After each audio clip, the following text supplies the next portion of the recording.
Hi friends, welcome back to my channel. Today పచ్చడిలు ములక్కాడ curry ఎలా చేసుకోవాలో చూద్దామా.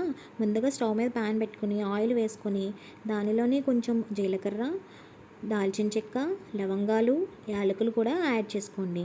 దీనిలోనే 2 బిర్యానీ ఆకు కూడా యాడ్ చేసుకోండి. అలాగే సన్నగా కట్ చేసిన పచ్చిమిర్చి కూడా వేసుకోండి. అలాగే కప్పుడు ఉల్లిపాయ ముక్కలు కూడా యాడ్ చేసుకోండి. ఇదంతా బాగా ఫ్రై చేసుకోవాలి.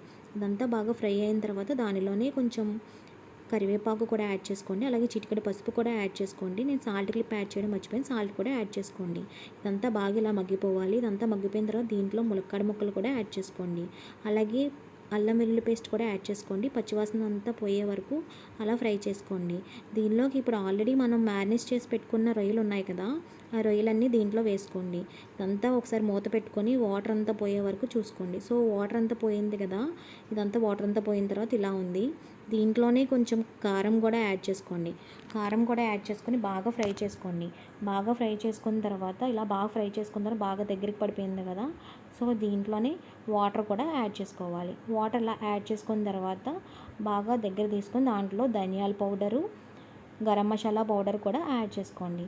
ఇదంతా బాగా మగ్గిపోవాలి. ఒకసారి మూత పెట్టుకొని ఇదంతా మగ్గించుకోండి. ఇదంతా ఇలా మగ్గిపోయింది కదా, చూడండి దగ్గరగా వచ్చేసింది.